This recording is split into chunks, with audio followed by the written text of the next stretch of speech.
Hello, this is Sculpt January number 22 and I'm doing a male torso. You can see I'm using the meta balls once again, trying a few different things out.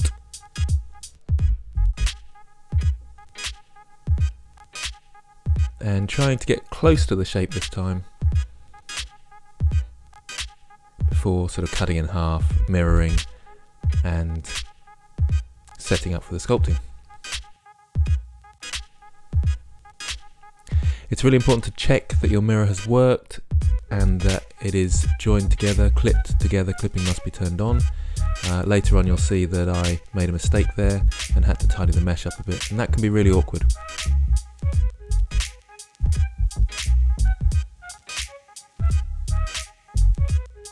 And there it is where I had to tidy up the mesh.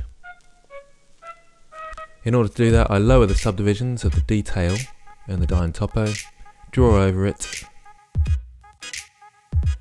and then up the detail again and smooth it out. I spend an awful lot of time getting the right shape, or what I believe is as close to the shape as possible.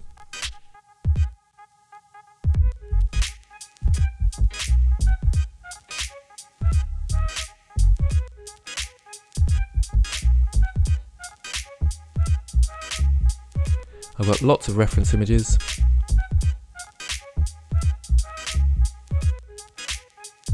From lots of different places. I've got sort of how to draw, anatomy and all these sort of things as well. Sometimes they make it a bit easier because they define the shapes and the lines in a sense.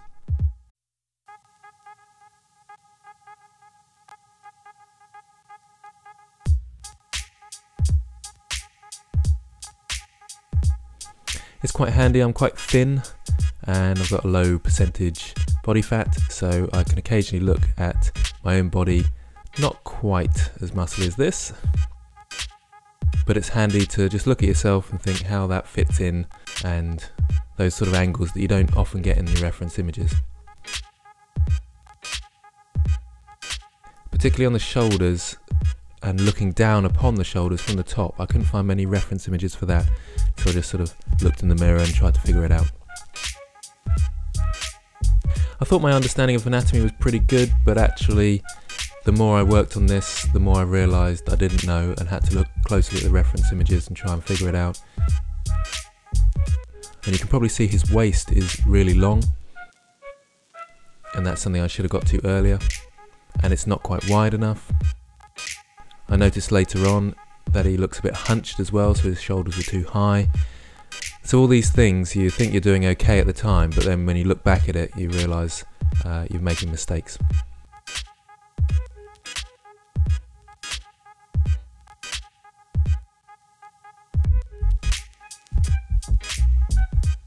And even for all the fantasy creatures and things like that, it's really helpful to have some sort of grasp of anatomy.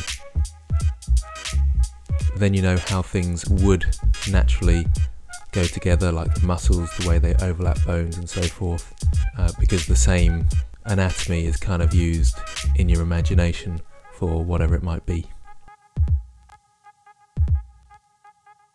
So I've upped the detail levels and I'm just going in, smoothing out and refining some of the lines.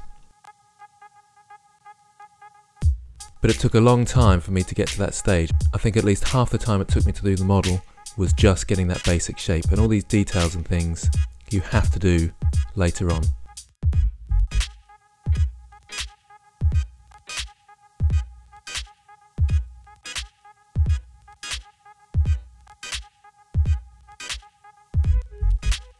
I changed the subdivisions majorly 3 times. So I do a base sculpt with a very low level of detail, and then this mid sculpt has a reasonably high level of detail, and then I up it later on to do finer details like muscle sinews and even veins.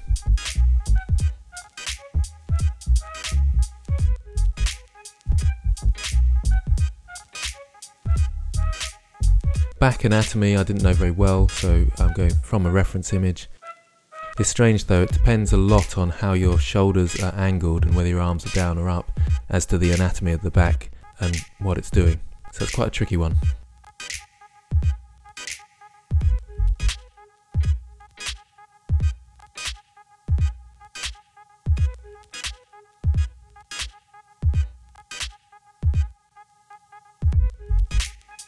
So I've upped the detail some more. I think I could have gone a bit higher actually and smoothed the whole model out a touch more. It's not particularly high in terms of the vertex count.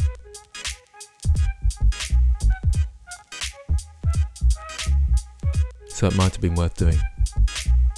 And this is the bit where I was actually looking at my own shoulders thinking, okay, so that collarbone goes right across there, and I didn't have it right. I'm still not sure whether it looks perfect, but it's reasonably close.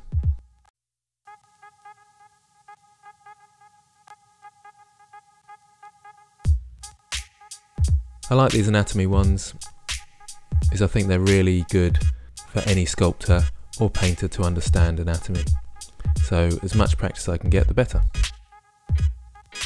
So you can see I've gone to a finer detail here, and I put the Met cap on to help me see all those tinier details.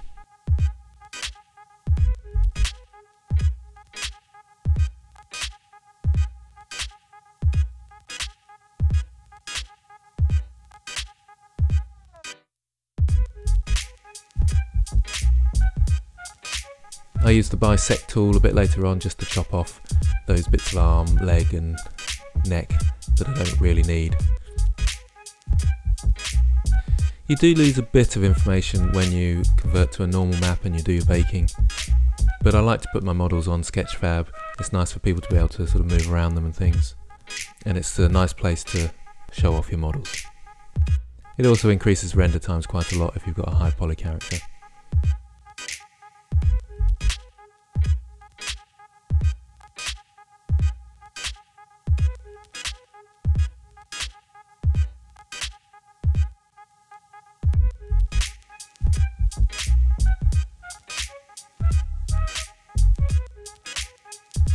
I did a very basic texturing this time, normal map, ambient occlusion and cavity, and this time I showed the lighting so you can see me clicking each of the lights just to see the effects that that has. So there we have it, number 22, male torso. Thank you once again for all the comments, it's been really appreciated. The links are all in the description, so get across to Sculpt January, I'll see you there.